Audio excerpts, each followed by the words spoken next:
hay una nueva solución para descargar en la página. Es este sistema que permite lanzar como bolitas o canicas en la dirección en la que apunta la flecha.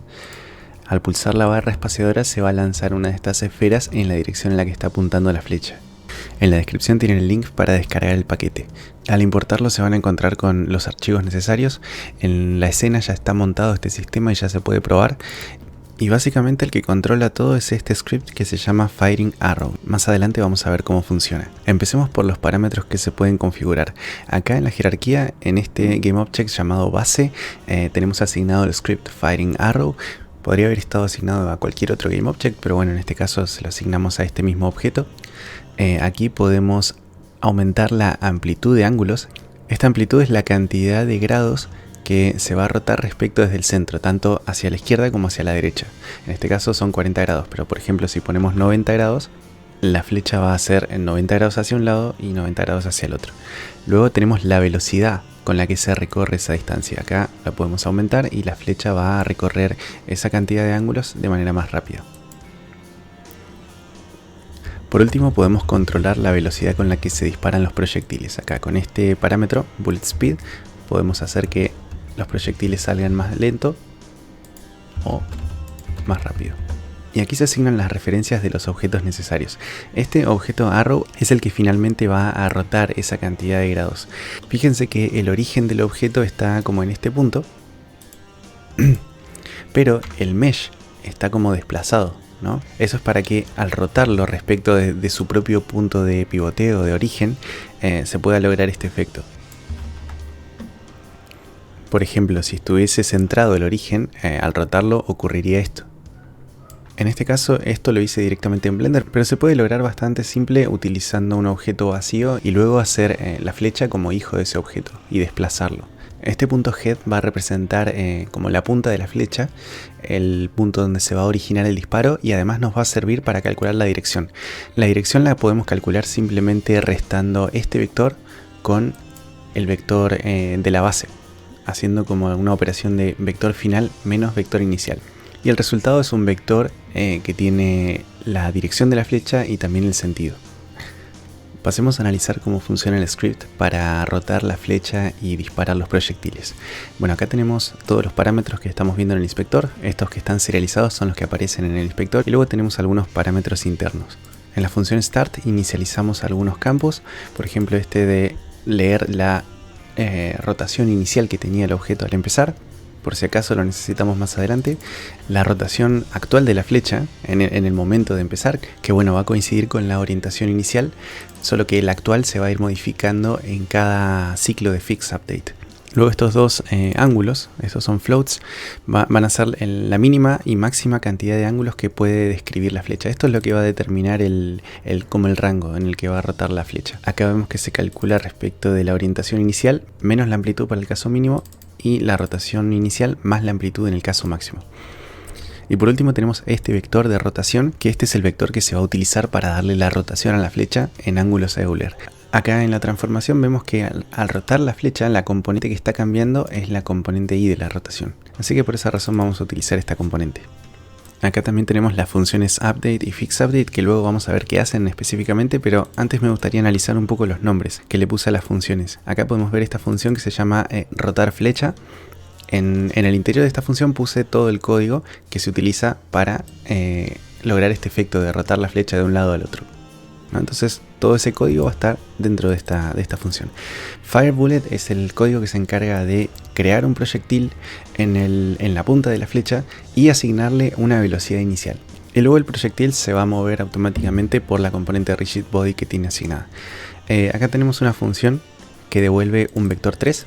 La llamé calcular la dirección normalizada de la bala. Esta función lo que hace es determinar la dirección en la que está apuntando la flecha. Va a ser una función que vamos a utilizar dentro de Firebullet para darle la velocidad al proyectil, porque la velocidad no es solo la rapidez, sino también la dirección. Es una magnitud vectorial. Y luego tenemos esta función que se llama Balance and Debug, que bueno, fue por ponerle algún nombre, que lo que hace es leer estos cambios que uno va haciendo mientras está jugando para poder actualizar la simulación y poder testear distintos valores.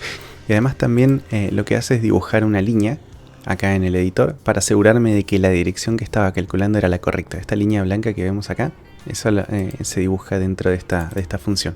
Ahora vamos a ver específicamente qué tiene cada función. Dentro de Update lo que tenemos es la lectura de la tecla correspondiente y en caso de que se pulse, ejecutamos la función disparar proyectil. Y también si estamos en el Unity Editor, o sea si estamos acá digamos probando, que se ejecute esto de balancear y debuguear. Acá en el método fixUpdate, como vemos, en cada ciclo de ejecución, ¿no? El fixUpdate se ejecuta cada 20 milisegundos, lo que vamos a hacer es rotar la flecha. Así de simple, es como que esta función resume todo lo que sería la rotación de la flecha, entonces aquí en fixUpdate simplemente la utilizamos. Acá estamos viendo la función para rotar la flecha. Lo que hacemos es considerar primero que la flecha va a rotar en el sentido horario o antihorario, ¿no? Entonces, en función de esta variable, que es un booleano, clockwise significa en el sentido de las agujas. Entonces, acá si a la flecha le toca estar rotando en el sentido de las agujas, va a ejecutar esta función y si no, esta otra. Que en ambas partes se hace básicamente lo mismo. Se calcula el siguiente paso del ángulo que tiene que tener la flecha. Al ángulo actual le decrementamos este valor, que es el resultado de multiplicar el factor de velocidad por el factor de tiempo. En este caso es time.fixDeltaTime. Esto por ahí no es necesario porque lo único que hace es aplicarle como una escala a esto. O sea, este factor vale 0.02, que es el tiempo de ejecución entre fixUpdate. Si lo sacamos, lo que va a ocurrir es que va a girar más rápido, en consecuencia vamos a tener que bajarle un poco la velocidad. Pero bueno, a mí me gusta agregarlo por una cuestión física. Esto es como hacer velocidad angular por tiempo, omega por t. Y bueno, luego de hacer esta rotación, de calcular el siguiente ángulo que la flecha va a tener, lo que hacemos es comprobar si es menor que la mínima orientación que puede tener. Si esto es verdad, significa que hay que cambiarle el sentido de rotación. Ahora que lo pienso, puede que esto no sea representativo. Me parece que me quedó al revés. Cuando clockwise, o sea, en sentido antihorario está en true, en realidad se está moviendo en sentido antihorario. Pero bueno, sería cuestión de como agregar un signo de admiración acá para invertir esta variable y cambiar esto de false a true y de true a false. A ver, voy a hacer pública esta variable para asegurarme de que esté funcionando. Así la veo acá en el inspector. O sea, cuando esto es verdadero, se tendría que estar moviendo en sentido antihorario. Horario. Ahí estaría. Sentido antihorario, sentido horario. De hecho, creo que me gusta más tomar todo este código, ponerlo acá, este otro, ponerlo acá y sacar ese signo de admiración, ¿no? Sí, creo que ahí está un poquito mejor. Es como que esto ya se puede leer directamente y no hay que hacer el proceso de negación en la cabeza. Bien, entonces esto es para determinar el valor siguiente que va a tener el ángulo de inclinación y comprobar si hay que invertir la rotación o no. Entonces luego aplicamos este valor de ángulos al vector de rotación y por último se lo aplicamos a la flecha. Acá el objeto flecha, transformación local Euler angles, o sea los ángulos Euler. La rotación normalmente se trabaja en quaternions, pero podemos trabajarla en Euler utilizando este campo. Y acá le asignamos la rotación. Entonces así funciona el sistema para orientar la flecha. Vamos al disparo del proyectil. Bueno, para el disparo del proyectil lo que vamos a hacer... A ver, me quedó... Ahí. Para el disparo del proyectil lo que hago es instanciar un nuevo objeto. Acá con la función instantiate voy a instanciar este prefabricado de la bala. O sea, un objeto que yo previamente tengo que tener hecho en algún lado. En este caso lo tengo en esta carpeta modelos. Tengo un prefabricado de la bala que sería una esfera con un color asignado. Tiene un collider. Esto viene por defecto, ¿no? Pero lo que le agregué es un componente rigid body sin gravedad, cosa de que no caiga. Y además le agregué este script de autodestrucción, ¿no? Que uno acá le puede poner el tiempo y cuando pasen estos segundos se va a autodestruir, para que no se llene la jerarquía de canicas que no se destruyan. Acá si se fijan, se empiezan a agregar a la lista, pero luego de un tiempo empiezan a destruirse. De esa manera no se satura la memoria. Entonces, ejecuto la función instantiate con el prefabricado de la bala. Aquí le agrego la posición. La función instantiate tiene muchísimas sobrecargas. Miren, tiene 10 sobrecargas paramétricas acá. Estoy utilizando una en particular en la que se utiliza el objeto que se quiere instanciar, la posición y la rotación. Pero bueno, hay un montón de otras formas de utilizar la función instantiate. Y acá le doy la posición donde quiero que aparezca, que va a ser la punta de la flecha, arrow head, este vector, o sea, acá en esta posición, punto transform position, ¿no? Porque esto es un GameObject, esta es la referencia de un GameObject, entonces accedo a la transformación de ese GameObject y luego a la posición de esa transformación. Y para la rotación, bueno, en este caso es una esfera, no importa la rotación que tenga. Pero bueno, simplemente decidí añadirle la misma rotación que tiene el prefabricado. Acá accedo al prefabricado de la bala, accedo a la transformación y luego a la rotación de esa transformación. Y bueno, lo importante de acá es no perder la referencia de este GameObject. Esta función instantiate genera un objeto aquí en la jerarquía, pero además devuelve una referencia. Fíjense que acá, si vemos acá en el cartelito, esta función nos está diciendo que devuelve un GameObject, ¿no? Es como esta función de acá. Esta función de acá devuelve un vector, ¿no? Entonces, al ejecutarla, el resultado de esa ejecución va a ser un vector. Esta, en cambio, que tiene la palabra void, significa que no devuelve nada. Entonces, cuando la ejecutemos no va a haber ningún valor de retorno. Pero bueno, la función instantiate sí tiene un valor de retorno que es un GameObject. Y ese GameObject es la referencia del objeto nuevo que se creó en la jerarquía. Entonces, por esa razón, defino acá una referencia para la nueva bala y la guardo aquí. Cosa de poder hacerle más operaciones a este objeto, ¿no? Porque acá lo siguiente que hago es definir un rigid body, un componente rigid body, que se lo extraigo a esta referencia que acabo de crear, ¿no? Fíjense que hago nueva bala.getComponentRigidBody. Significa que cuando yo haga instantiate, es como si hiciera esto, pero en tiempo de ejecución. Creo un nuevo objeto que aparece en la jerarquía. A ese objeto le quiero extraer la componente rigidBody, o sea, esta que tiene asignada, que va a ser propia de esa instancia en particular.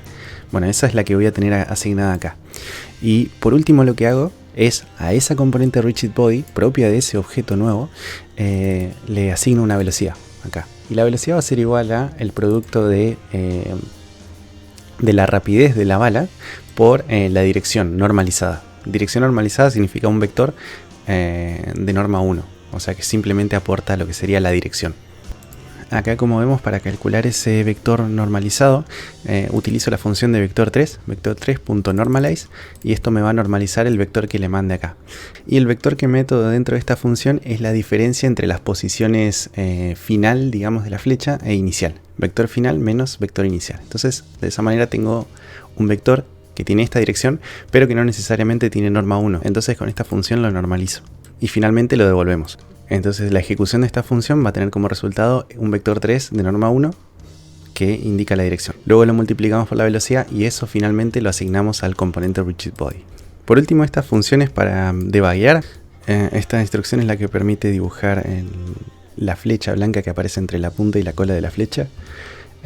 Bueno, y luego recalculo los valores estos de mínima y máxima orientación, leyendo la orientación inicial y restándole y sumándole la amplitud, ¿no? Esto es para que cuando alguien en el inspector modifique este valor de amplitud se vuelva a refrescar estas orientaciones mínimas y máximas.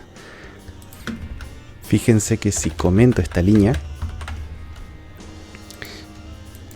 y le doy a play, aquí tenemos a la flecha rotando entre dos posiciones, y cuando aumento la amplitud, por ejemplo aquí que tendría que estar rotando 180 grados, no cambia. Esto es porque las orientaciones mínimas y máximas las calculé en Start y luego no las volví a tocar. Entonces, al quitar este comentario, ahí se va a volver a calcular estas orientaciones mínimas y máximas, porque se está ejecutando esa función dentro de Update, aquí. Eso es todo lo que quería mostrarles. Estuvo bueno el desafío, me lo propusieron en Discord. Espero que les sea útil y hasta la próxima.